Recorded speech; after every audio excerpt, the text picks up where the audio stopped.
Hi Kaya Nation! Welcome to this video. Ngayon sagutin natin about dito sa Cora Wealth Investment kung ito ba ay isang legit na investment platform mo, isang malaking scam. No, sagutin natin yan dito.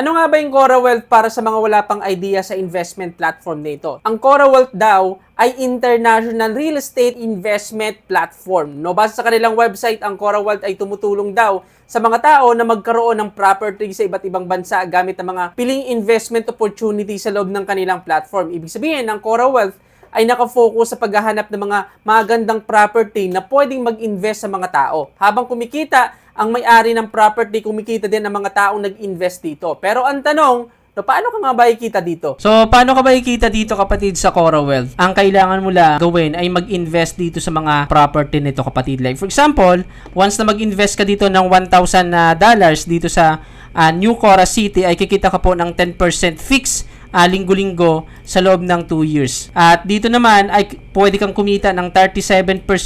Dito naman 32%. Dito sa Cora Max 35%, dito sa Rental Go 31%. Linggo-linggo to, kapatid.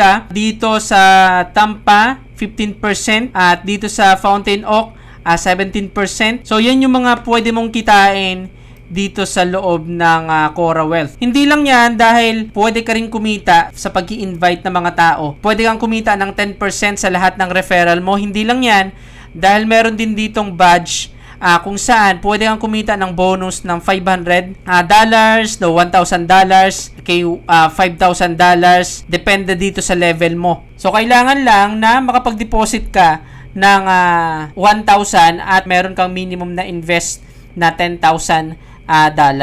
Ngayon, pag-usapan natin, paano mo ba malalaman kung ang isang real estate investment ay isang scam o legit? Pag-usapan natin yung mga sign ng isang legit na real estate investment platform. Una, dapat merong pong SEC registration, pero hindi lang SEC registration, kundi merong secondary license, especially dito nagsusulisit ng investment sa Pilipinas. Ibig sabihin, may kakayahan ng kumpanya na tumanggap ng investment sa mga tao. Pangalawa, transparent sa real estate assets. Ibig sabihin, may title documents, may location maps, may property photo na hindi galing sa stock image o sa AI. Sa madaling salita, pwede mong mabisita o ma-search sa Google Maps Street View ang project. Pangatlo, realistic ang ROI. Ano ba yung realistic na ROI? Base sa Global Property Guide, ang average gross rental yield ay nasa pagitan lang ng 5% to 8% kada taon. Base naman sa Investopedia, ang residential property ay nakakapag-provide ng 2% to 6% net return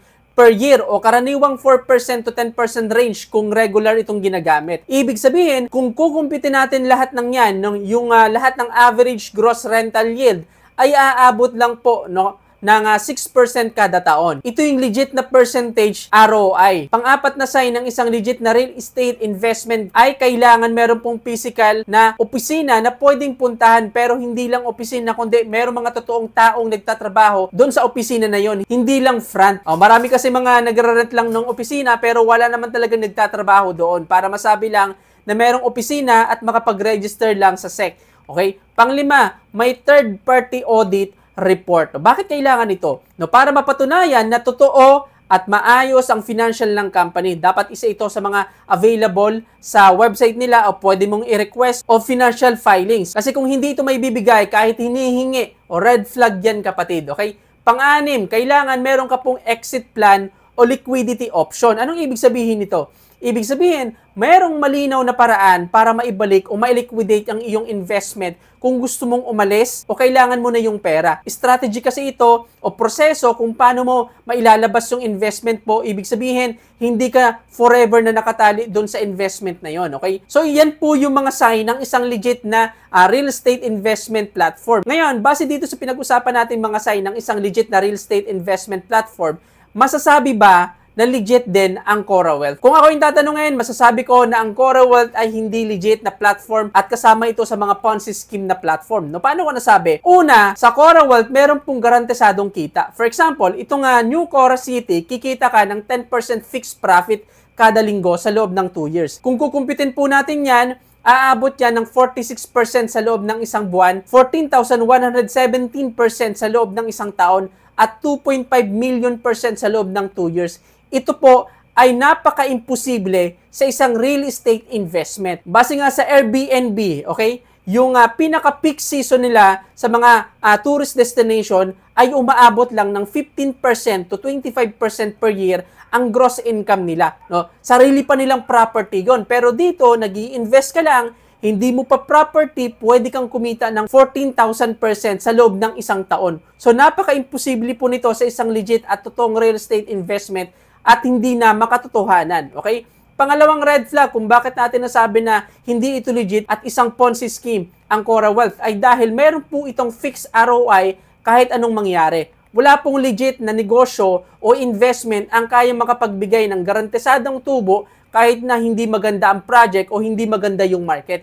Bakit hindi garantisado? Dahil possible na walang umupa. Okay? Bumaba yung rental demand. Yung presyo, isama mo pa dyan yung maintenance cost, yung pagtaas ng tax, kasama pa dyan yung baha, lindol, sunog at iba pa. So, walang makakapagbigay ng fixed na ROI talaga, lalo na kada linggo. Pangatlong red flag, lahat ng image na nasa loob ng investment properties ng Cora Wealth ay isang fake o AI-generated lang. No, paano ko nasabi? Example, dito sa New Cora City, ang nandito sa image ay isang modern condominium, maraming floor, merong modernong balconies, merong parking. Kapag hahanapin natin yung address na to kapatid, ay hindi po yan nagtutugma sa totoong property nandito sa address na to. Dahil yung totoong property ay isa pong single family home.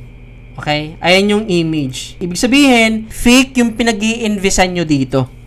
Okay? Yung kumikita kayo ng 10% sa isang fake na project na hindi naman totoo, na hindi naman connected dito sa tunay na address. Pangalawa ay itong Tenega Bersinar na nandito sa address na to kapatid. Yung pinapakita, architectural na render, ay hindi po totoong kuha sa physical property. Itong image na to kapatid ay makikita mo sa iba't ibang marketing materials online para sa condominium development ng Marina Garden Lane. Hindi po itong pangalan na to. At dito sa Marina Garden Lane, ang project lang po na pinakamalapit na ginagawa ay yung Marina Barrage. So itong image na to kapatid ay stock o marketing render lang ng Marina Garden Lane condo development. Hindi po ito totoong photo ng isang unit o building na nag-i-exist sa 16 Marina Garden Drive. Kumbaga, concept lang po ito o plan development. Hindi ito tangible unit na pwedeng pag-investan, na pwede kang kumita ng 37% linggo-linggo. So, ibig sabihin, yung pinag-i-investan mo dito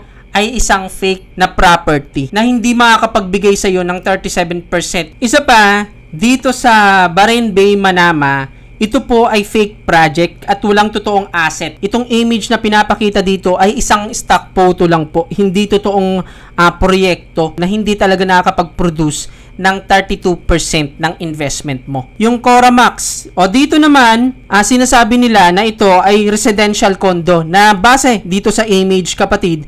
Pero itong image ay render lang din ng stock photo kapatid. Dahil, kasi kung titingnan natin yung address na to kapatid, ay hindi po yan magpapakita ng residential condo, kundi yung nandito ay commercial strip center o office space. So, ibig sabihin, may totoong address, pero mali po yung pinapakita nilang property. Itong property na to ay hindi po connected sa Cora Wealth. Fake project o fake investment na hindi po makakapag-produce ng 35%. 7, dito sa 10 ito ay wala pong totoong counterpart o ginamit lang na maling context. At yung merong address pero mali naman yung image na kiniklaim nila at mali yung representation ng image. So, ibig sabihin, isa po itong fake investment scheme.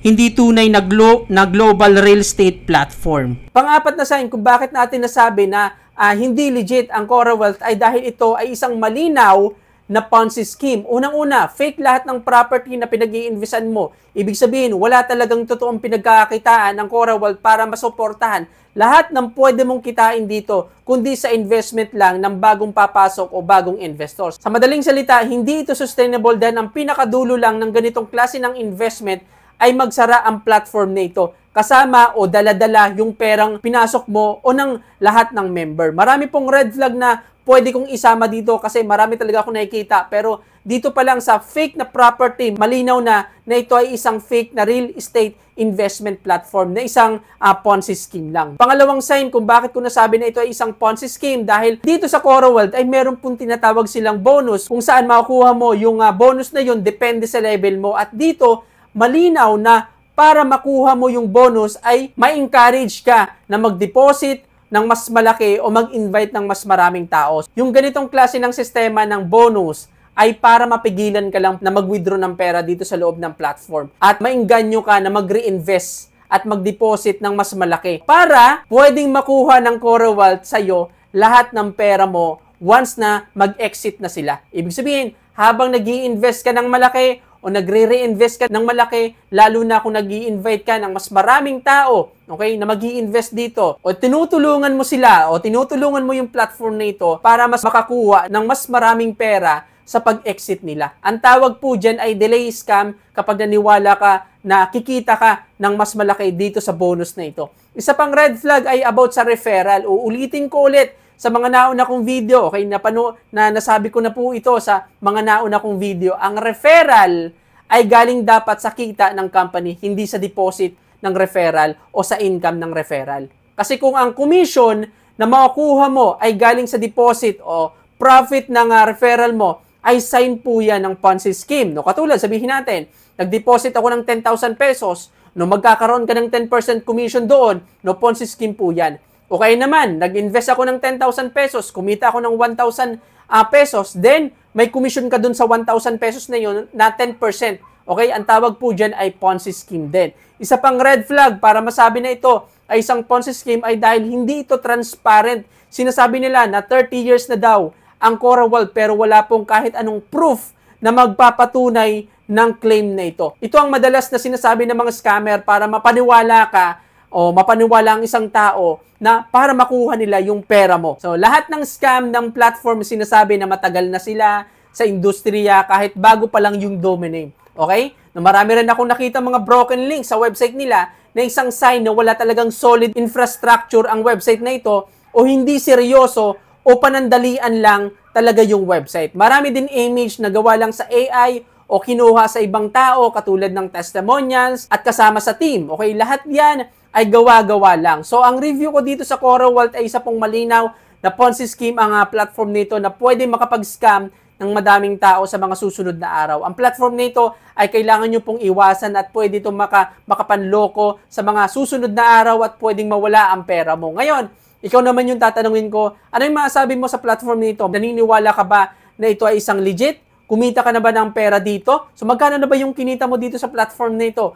O isa ka sa mga naniniwala na ito ay isang malaking scam. So comment po sa baba ng video na to kung ano yung sagot mo sa tanong natin para malaman ko rin o malaman din ng mga makakapanood ng video na to kung ano yung opinion mo sa platform na ito. So dito na nagtatapos ang topic natin ngayon. Hanggang sa muli, I'm Nilian to. Bye-bye!